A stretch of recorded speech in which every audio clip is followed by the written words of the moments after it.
Bonjour, la dernière fois que j'étais à la Chambre, j'ai quitté cette salle, enfin une salle similaire au volant du MR-08. Et je reviens au guidon ou au contrôle du MPM10 pour matériel pneumatique Montréal 2010. Pourquoi c'est important les nouvelles voitures? Parce que sans ça, le plan que nous allons vous présenter aujourd'hui, le plan 2020, ce serait impossible.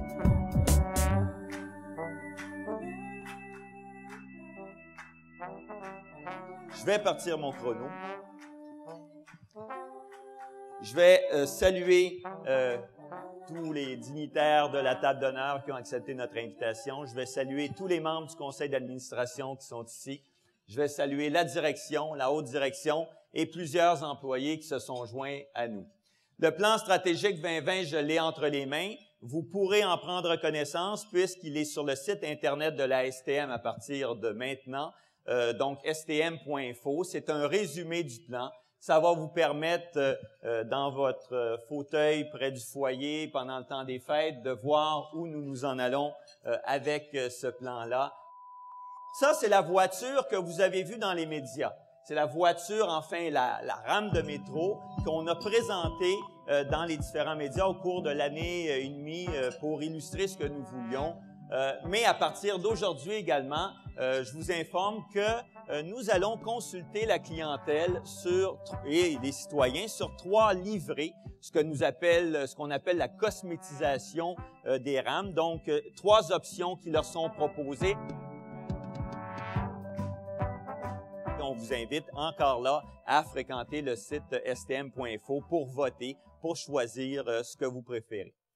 Il y a une année et demie, toute l'équipe de la STM y avait travaillé déjà depuis quelques mois, même quelques années. On présentait la nouvelle signature visuelle de la STM.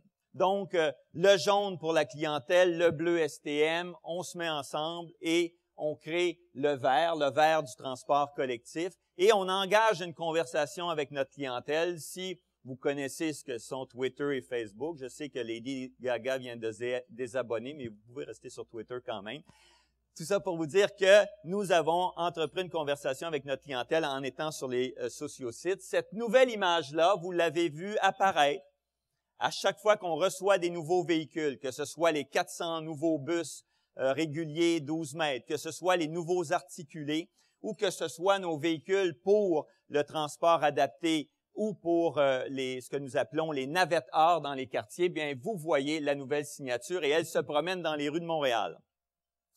Nous avons également, et je l'avais bien indiqué l'année dernière et je le répète, occupé le terrain du discours vert parce que le développement durable, ben, c'est au cœur des préoccupations de la STM et tout l'aspect social, économique et environnemental, ben, c'est notre mission et on ne veut pas laisser toute la place aux fabricants automobiles, tous verts soit-il. Donc, on a dit que nous étions verts sur toute la ligne et au cours de l'année, on avait déjà commencé ça depuis un certain temps, mais on s'est associé à tout ce qui bouge à Montréal en termes d'événements sportifs, culturels, artistiques, festivaliers et divertissements. Et c'est un peu là, j'ai choisi à dessein quelques événements. Pour dire aux gens, si vous prenez votre voiture pour venir travailler, c'est une chose, mais dans le cadre des événements, utilisez le transport collectif. Donc, c'est une nouvelle façon d'approcher une nouvelle clientèle. Des nouveaux services qu'on a mis en place. Ça, c'est ma ligne, la 427. C'est extraordinaire. Comment ça fonctionne? C'est que habituellement, je suis dans le plateau Mont-Royal, je prenais la ligne 27, je débarquais au métro Laurier, je prenais la ligne orange jusqu'à Bonaventure. Donc, c'est des nouvelles lignes qui déchargent parce que la ligne orange est en pleine capacité en heure de pointe et qui partent de Rosemont-Petite-Patrie, le plateau Mont-Royal en mode express, descendent la rue Saint-Denis-Berry et vont chercher la voie rapide sur René-Lévesque. Ça me prend moins de temps maintenant qu'avant. Et quand on va avoir la voie réservée sur Saint-Joseph, c'est un gain probablement de 10-15% de plus en temps. La ligne 467, si vous voulez voir vers où on s'en va, ben c'est une ligne dans laquelle on a déjà intégré de l'information en temps réel. avec GPS, avec journal électronique qui annonce les prochains arrêts et avec une voix qui les annonce. Saint-Michel et Jarry. Et ce que ça veut dire également, c'est que ça nous permet, le bus, ça lui permet d'informer le feu de circulation de sa présence et ça nous permet de gagner du temps, d'avoir de la préemption sur le départ, ce que j'appelle le service VIP pour nos chauffeurs de bus. 747, un succès sur toute la ligne. Nous avons initié ce projet-là, une voie, un service express, 7 arrêts, une signature visuelle qui a été créée à l'interne à la STM avec l'avion et le chevron. Et ça, c'est 1 million de déplacements que nous allons effectuer cette année. Nous avions 8 bus qui ont été aménagés à l'intérieur pour les bagages. Eh bien, on achète 8 autres et qui vont en plus être climatisés parce que nous avons annoncé que nous entrions dans une expérience pilote de climatisation sur des lignes pertinentes. Ça, c'est un tableau pour tous ceux que nous avons rencontrés au cours de l'année. Ça a pris 60 ans à la STM, de 1949 à 2009, pour battre notre record historique de 380 quelques millions de déplacements année. Donc, déclin du transport collectif après la guerre, motorisation des ménages, étalement urbain, construction du réseau autoroutier, construction du métro avec une petite pointe qui nous ressaisit. Puis après ça, la deuxième vague du métro pour les Olympiques de 76, l'arrivée de la CAM, donc un titre illimité mensuel qui a fait un grand bond. Puis après, des atermoiements reliés parfois au cycle économique, mais si vous regardez là depuis 2000, vraiment une reprise de l'achalandage qui est très importante et qui témoigne d'une chose. Vous améliorez le service, vous investissez dans la qualité de l'offre, la fréquence, la régularité, vous avez des résultats. Mais ça a quand même pris 60 ans pour atteindre ça. Productivité du métro. Et je vais vous présenter, là j'arrive dans la partie que j'appelle un peu Michel Tremblay, c'est-à-dire on a tout fait pour courir les concours, mais il y a eu une décision de la direction, c'était de se challenger avec les autres grands métros du monde, avec les autres grandes sociétés de transport du monde. Et on a demandé au Collège impérial de Londres de mesurer la STM. Et ce que le Collège impérial de Londres nous dit, que les heures travaillées par kilomètre voiture, on est les plus performants au monde. Et ce qu'ils indiquent également, c'est que notre métro de Montréal produit le plus bas taux de GES par kilomètre parcouru. Une des raisons, entre autres, c'est que l'électricité qui l'alimente, elle est fournie par les barrages hydroélectriques. Donc ça, c'est une reconnaissance qu'on a eue. Une deuxième, c'est un prix international en développement durable. C'est M. Yves Devin, qui dirige la Société de transport de Montréal. Les applaudissements, oui, vous pouvez les donner.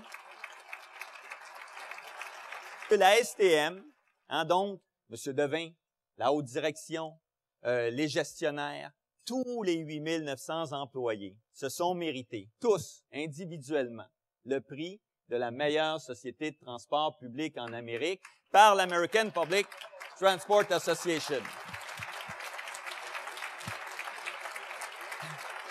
Fait que je vais inviter le président de l'association, M. William Miller, à vous dire quelques mots. I'm very glad to be here in Montreal. You have a beautiful city. So every year we have an awards competition. And in that awards competition, we give several different kinds of awards.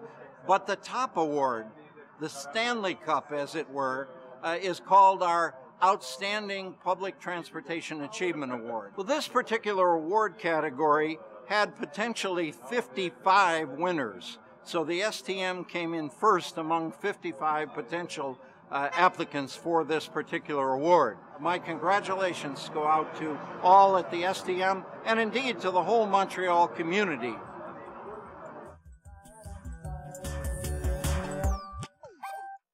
On va rentrer dans le plan 2020 de la STM. C'est une obligation législative. Nous sommes régis par une loi spécifique pour les sociétés de transport public. Nous devons présenter au gouvernement du Québec un projet, un plan d'affaires, un plan stratégique sur 10 ans que nous réajustons de façon importante aux 5 ans et chaque année.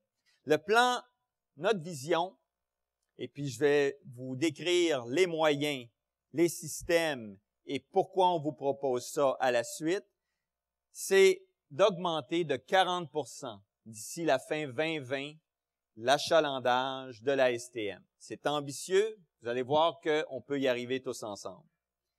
On peut y arriver parce qu'il y a des nouvelles voitures de métro. C'est la partie A du plan, en termes de système. C'est des voitures qui vont remplacer celles de 1963, qui sont en fin de vie utile, qui sont bichonnées par nos employés pour continuer de rouler. C'est des voitures qui vont ajouter à l'offre de service et c'est des voitures qui vont permettre de répondre aux prolongements de métro qui ont été annoncés par le maire de Montréal, le premier ministre, et les maires de Laval et Longueuil. Donc, prolongement dans un premier temps vers l'est, la ligne bleue en direction Anjou, la ligne orange vers Bois-Franc, et il y a du travail que l'AMT fait au bureau de projet pour les stations de Laval et de Longueuil qui sont à déterminer. C'est fondamental pour la stratégie de la STM. Le matin, là, quand le métro démarre, c'est comme s'il y avait 142 Boeing 747 qui décollaient, sans gaz à effet de serre. Ça part. C'est un métro très, très cher à construire, très cher à entretenir, mais ça opère. Ça déplace du monde. Quand on a une rame de métro, la rame de métro a 9 voitures, c'est 40% de plus que celle de Paris. 1000 personnes aux 90 secondes. Vous partez de Laval puis vous rendrez au centre-ville. Je peux vous dire que c'est sérieux, un métro. Donc, c'est très important pour la STM, le nouveau métro. Ce que vous voyez, c'est notre courbe de kilomètres parcourus. Elle est ténue et vous voyez donc, nous sommes sur un plateau présentement parce que nos équipes d'ingénieurs et nos équipes d'entretien ont amené les performances à leur plateau. Et quand les nouvelles voitures vont arriver, ben c'est un accroissement de 25% de la capacité kilométrique qu'on va pouvoir faire. Mais nos voitures ont une capacité de 20% de plus parce que c'est de type BOA, c'est pas des voitures séparées. Et ça va nous permettre donc un gain très important au niveau de la clientèle. La partie B, le plan B pour bus. On a des gains incroyables à faire du côté du transport en surface. Incroyable. Beaucoup de villes dans le monde redécouvrent les vertus de l'autobus. Donc, on veut faire progresser la flotte de bus de 1680 à 2114, un accroissement de 25%, donc 400 bus articulés, plus de confort. Les bus sont associés à ce que toutes les sociétés de transport public modernes font, c'est-à-dire une gestion par informatique intelligente en temps réel de où sont nos bus sur le réseau. Et cette information-là, une fois que nous l'avons, nous la retournons au client sur toutes sortes d'appareils. Vous choisirez celui que vous voulez. Dans le plan B, plan bus, c'est les voies réservées. C'est très important. On a un réseau d'à peine une centaine de kilomètres qu'il faut absolument tripler. Et dans cette stratégie-là, ben vous avez déjà entendu parler du projet de SRB, Service rapide par bus, ou des bus à haut niveau de service, comme on dit en France.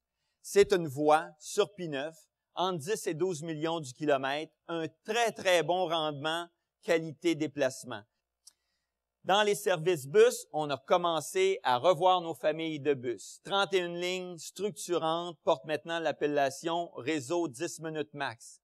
Ça commence à 6 heures le matin, ça se termine à 21 heures le soir. Sur ces 31 lignes-là, c'est au maximum 10 minutes, mais ça peut être beaucoup moins en période de pointe. On a mis en place un service de navette art et on prépare pour le printemps la révision de l'ensemble de ce qu'on appelle notre service de nuit. Ça, c'est nos nouveaux abribus. Vous savez, on veut améliorer le service à la clientèle, fait qu'on s'est dit 4 planches, 3 clous. Pourquoi faire chic quand on peut faire quétaine? Ah, c'est pas celui-là. Attendez, celui-là. Donc, ça, c'est le nouvel abribus. C'est vrai qu'un nouvel abribus, là, ça fera pas en sorte que les gens vont se précipiter dans le transport collectif. « Hey, il y a un nouvel abribus, je prends. » Mais pourquoi on n'aurait pas des beaux abribus? Puis pourquoi ça ferait pas partie d'un offre qui part du bus, de sa propreté, de son confort, puis de l'arrêt, puis comment on aménage l'arrêt? Dans cette dynamique-là, on a abordé la question des modes de propulsion. Si on veut pas être une composante du problème dans 10 ans, il faut être une composante de la solution. Et nos bus vont devoir changer de mode de propulsion. Vous savez, Montréal, là, c'était tout électrique presque à une époque. On avait nos bus, bien sûr, on avait des trolleys, puis on avait des tramways qui étaient tout électriques. Donc, on retourne vers ça. la haute direction et nos ingénieurs nous disent que vers 2025, les véhicules, les technologies vont être à ce point que nous allons acheter des véhicules à zéro émission. D'ici là, on passe à l'hybride. Les nouveaux tramways, si on le considère comme uniquement un mode de transport, ben là, on rentre dans les colonnes. Le coût, les infrastructures, le nombre de gens déplacés. Puis c'est une matrice qui peut dire, ben il y a d'autres modes qui ont un bon rendement, qualité, déplacement, kilomètres. Si on le conçoit comme un projet de revitalisation urbaine de façade à façade, c'est un autre type de projet. Donc, l'accroissement de l'offre service bus, regardez, il y a du potentiel. Parce qu'une fois qu'on a le bus, qu'on a le chauffeur, qu'on a l'équipe, ben ils peuvent partir plus tôt. On peut augmenter la fréquence. Donc, quand on disait que le plan B pour bus, trolley, tram, il y a du potentiel, c'est vrai. Maintenant, ça, c'était les systèmes. Je vous amène aux moyens. Budget, cette année, 1,1, un petit peu plus pour 2011. Budget équilibré. Et si vous regardez les revenus, clientèle, le plus gros bloc, 44 33 de l'agglomération de Montréal, c'est une progression de 60 sur 10 ans. Après, on a les subventions du gouvernement. Le gouvernement du Québec a créé un programme, il finance ce programme-là, $1 pour $1, c'est la PASTEC, et il aide le transport adapté. Contribution régionale, ça provient entre autres des revenus de l'essence et de l'immatriculation. Autres revenus d'exploitation, on a du travail à faire, c'est les revenus promotionnels, publicitaires, de loyer. Et le 0,7, c'est pas beaucoup, mais c'est symbolique. C'est les villes de la grande région qui contribuent au déficit métropolisable de la STM, enfin du métro. Pour les dépenses, les salaires. Parce que c'est du monde, ça prend du monde. Ça, c'est le budget. L'évolution des finances, si vous regardez, les usagers, la clientèle de la STM a fait sa part à chaque année. Mais ce que ça nous permet de dire après, c'est tout le monde va la faire. Parce que pour les transports collectifs, ça va prendre un effort collectif. Des nouveaux titres, les usagers, aller-retour, soirée limitée, 7 jours, 4 mois, annuels et occasionnels. Des revenus autonomes à augmenter, c'est des métros du monde dans le groupe Nova et on n'a pas une très bonne performance. Fait qu'on va essayer de trouver des façons avec les journaux gratuits, la télécommunication, tout ça. On peut doubler ça. C'est pas la mer à boire, mais c'est pas négligeable non plus. Des investissements de 11 milliards sur 10 ans. Laissez-vous pas ébranler par ça. Moi, je l'ai été au début, mais je peux vous dire qu'il y a des composantes là-dedans qui sont déjà réglées. Les voitures de métro, c'est déjà réglé. Le tramway, les bus, c'est 50-50 avec le gouvernement. Les hybrides, on y travaille. Et donc, il y a déjà des choses comme le e-bus qui sont financés, le MPM10 qui est financé, SRB P9, le bureau de projet, oui, le financement va suivre, et on a déjà un accord du gouvernement de 500 millions dans ces investissements-là.